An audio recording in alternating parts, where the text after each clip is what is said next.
नमस्कार,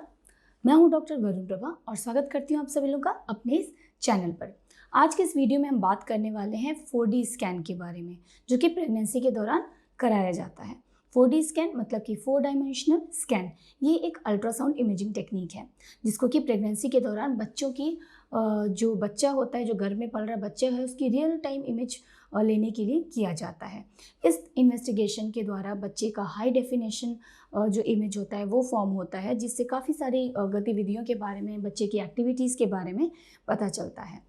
इस टेस्ट में हाई डेफिनेशन जो इमेजेस फॉर्म होती हैं उसके लिए हाई फ्रिक्वेंसी साउंड वेव्स का इस्तेमाल किया जाता है और इसी के कारण जो इमेजेस होती हैं वो इतनी ज़्यादा क्लियर होती हैं, इतनी ज़्यादा उनकी क्वालिटी अच्छी होती है कि काफ़ी कम समय में ही, मतलब अर्ली ट्राइमेस्टर में ही बच्चों की कई सारी गतिविधियों के बारे में डिटेल जानकारी प्राप्त किया जा सकता है। तो आज की इस वीडियो में हम इसी स्कैन के बारे में डिटेल से बात करेंगे, लेकिन आगे बढ़ने से पहले अगर अभी तक आपने हमारे चैनल सब्सक्राइब नहीं किया है तो जल्दी से कर लीजिए ताकि आपका कोई भी अपडेट मिस ना हो और मैं इसी तरह आप तक अलग अलग मेडिकल टेस्ट और इन्वेस्टिगेशन से जुड़ी जानकारियाँ पहुँचाती रहूँ। तो शुरू करते हैं अपना वीडियो। जैसा कि मैंने आपको बताया कि ये जो स्कैन होता है, 4D स्कैन होता है, ये बहुत ही ज़्यादा अच्छी क्वालिटी की इमेजेस हमें देता है। ये बिल्कुल जैसा कि अल्ट्रासाउंड होता है नॉर्मल, ये उसी तरीके का होता है, बट इसमें जो साउंड वेव्स होते हैं उनकी काफ़ी हाई फ्रिक्वेंसी यूज़ की जाती है, तो इससे इमेजेस बहुत अच्छे फॉर्म होते हैं। इनकी क्वालिटीज़ बहुत अच्छी होती है, जिसकी वजह से जो अर्ली जो स्टेज होता है प्रेगनेंसी का, उसके दौरान ही बच्चों की जो मूवमेंट होती है उसके बारे में पता चल जाता है। जो उनकी मांसपेशियों का हिलना डुलना, जो मांसपेशियों का कोऑर्डिनेशन है, जैसे सिर हिलाना है या इस तरह की कोई भी एक्टिविटी है, उसका बहुत जल्दी हमें पता चल जाता है। तो अगर कोई न्यूरोलॉजिकल प्रॉब्लम है, न्यूरो बिहेवियरल कोई प्रॉब्लम आ रही है बच्चे में, तो हमें उसके बारे में अर्ली स्टेज में ही जानकारी मिल जाती है, जिससे कि ट्रीटमेंट प्लान करने में या फिर प्रेगनेंसी के दौरान और कोई डिसीजन लेना है, इसके लिए ये जो इन्वेस्टिगेशन है, ये जो स्कैन है, ये डॉक्टर की बहुत ज़्यादा मदद करता है। तो अब जानते हैं कि इस स्कैन को करवाने से क्या क्या जानकारियाँ प्राप्त होती हैं। इस स्कैन को करवाने से अर्ली ट्राइमेस्टर में, जैसे कि पहले ट्राइमेस्टर में ही, पहले तिमाही में ही जो जनरल मूवमेंट है बच्चे का, जो साधारण मूवमेंट होता है जैसे कि सिर हिलाना, वो पता चल सकता है। दूसरी और तीसरी तिमाही में जो बच्चे के फेशियल एक्सप्रेशन है, मतलब जो चेहरे के भाव होते हैं, आँखों का झपकना है या फिर अंगूठा चूसना है या फिर हाथ से चेहरे को छूने जैसा जो डिफ़िकल्ट कोऑर्डिनेशन होता है, वो भी देख पाते हैं, उसको भी हम समझ पाते हैं।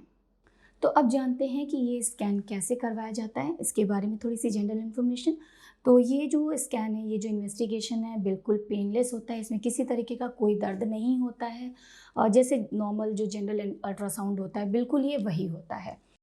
इसमें क्या करते हैं कि जो पेशेंट होता है उसको, जो गर्भवती महिला है, उसको एक टेबल पे लेटाया जाता है, उसके पेट पे एक जेल लगाया जाता है जो कि एक ट्रांसपेरेंट जेली जैसा मटेरियल होता है और उसके बाद एक ट्रांसड्यूसर या प्रोब होता है जिसको महिला के पेट पे जो भी रेलेवेंट जगह हैं, जो एरियाज़ हैं, उन पे मूव किया जाता है और वो एक मॉनिटर से जुड़ा रहता है जहाँ पे ये इमेजेस आनी फॉर्म होनी शुरू हो जाती हैं, जिसको डॉक्टर फर्दर इंटरप्रेट करते हैं। तो इस स्कैन को करवाने के पहले कोई ख़ास प्रिपरेशन करनी होती है, तो एज़ सच कोई अलग से प्रिपरेशन तो नहीं, लेकिन जैसे बाकी अल्ट्रासाउंड में भी आपने देखा होगा कि डॉक्टर आपको पानी पीने के लिए कहते हैं अल्ट्रासाउंड कराने के पहले, सेम वही इसमें भी फॉलो करना है कि अल्ट्रासाउंड कराने के पहले थोड़ी देर आपको करीब 2 से 4 ग्लास पानी पीना होता है, जिससे कि आपका ब्लैडर फुल हो जाए और बच्चे की जो इमेजेस हैं उसके कारण अच्छे से फॉर्म हो पाती हैं, वो देखने में डॉक्टर को ज़्यादा आसानी मिलती है उसके दौरान। तो इस पॉइंट पे एक इम्पॉर्टेंट चीज़ मैं आपके साथ शेयर करना चाहती हूँ कि ये जो भी इन्वेस्टिगेशंस होते हैं, जो भी लैब टेस्ट होते हैं या फिर जो भी रेडियोलॉजिकल इन्वेस्टिगेशंस होते हैं, ये सारे बहुत ही क्रिटिकल होते हैं, बहुत ही ज़्यादा इंपॉर्टेंट होते हैं, इनका जो रिज़ल्ट आता है। तो हमेशा ये सारे जो टेस्ट हैं या फिर इन्वेस्टिगेशंस हैं, इनको एक अच्छे रजिस्टर्ड और रिलायबल लैब से ही करवाना चाहिए, एक अच्छे सेंटर से ही करवानी चाहिए सारे जो टेस्ट और इन्वेस्टिगेशंस हैं। तो अगर आपको भी किसी ऐसे लैब या फिर सेंटर के बारे में जानकारी चाहिए तो हमारी टीम ने डिस्क्रिप्शन बॉक्स में आपके लिए एक ऐसे ही लैब का, एक ऐसे ही सेंटर का लिंक दिया हुआ है जिससे आप मदद ले सकते हैं। तो अब जानते हैं इसके रिज़ल्ट के बारे में।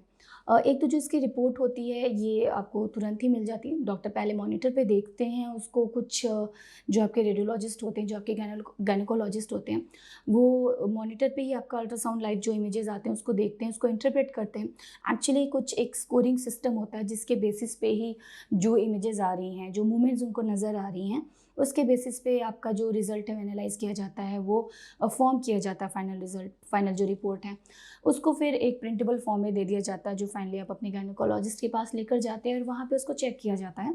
तो एक स्कोरिंग सिस्टम होता है जिसके बेसिस पे जो मूवमेंट्स हैं उनको इंटरप्रेट किया जाता है। तो अगर उसके दौरान जो बच्चे की जो मूवमेंट्स आ रही हैं या जो एक्टिविटीज़ आ रही हैं वो नॉर्मल हैं, मतलब उस स्कोरिंग में फिट बैठ रही हैं, जो गिवन टाइम है वो मूवमेंट्स उसके हिसाब से ही हैं, जो एक्सप्रेशंस हैं या बच्चे की जो एक्टिविटीज़ हैं वो बिल्कुल नॉर्मल हैं, जो मूवमेंट्स हैं वो सब साधारण है, बिल्कुल सामान्य हैं, तो आपका रिज़ल्ट बिल्कुल नॉर्मल है, सामान्य है, कोई उसमें तकलीफ़ की बात नहीं है, कोई चिंता करने की बात नहीं है। वहीं पे अगर जो बच्चा है उसमें कुछ इर्रेगुलर एक्टिविटीज़ दिख रही हैं या फिर जो मूवमेंट्स हैं वो थोड़े कम दिख रहे हैं या ज़्यादा दिख रहे हैं, बच्चा थोड़ा सुस्त दिख रहा है, जो स्कोरिंग है उसमें वो मूवमेंट्स फिट नहीं बैठ रही हैं, वो टाइम जो एक टाइम जो उसमें यूज़ किया जाता है उसके हिसाब से नहीं हो रहा है, तो कहीं ना कहीं इंडिकेट करता है कि बच्चे में थोड़ी बहुत कोई न्यूरोलॉजिकल या फिर इस तरह की कोई प्रॉब्लम हो सकती है। अब वो डिपेंड करता है कि वो कम है या ज़्यादा है, उसी हिसाब से आपके डॉक्टर डिसीजन लेते हैं। प्रेगनेंसी के दौरान ही किसी स्पेशल डिसीजन को लेना है या फिर अगर बहुत कम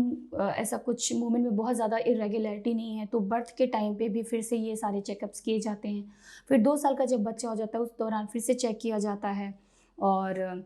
अदरवाइज़ अगर ज़्यादा कोई दिक्कत दिखती है तो प्रेगनेंसी के टाइम पे ही किसी क्रिटिकल या इंपॉर्टेंट डिसीजन को भी लिया जाता है।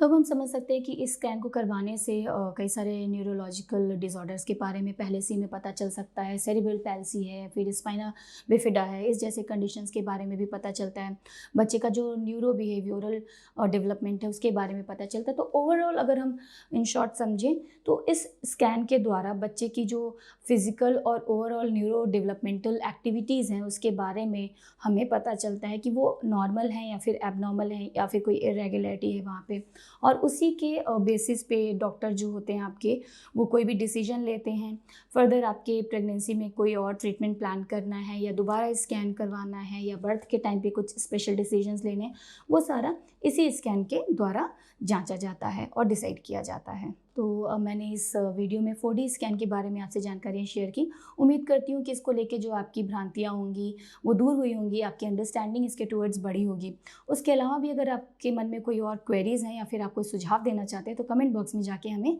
ज़रूर बताएं। धन्यवाद।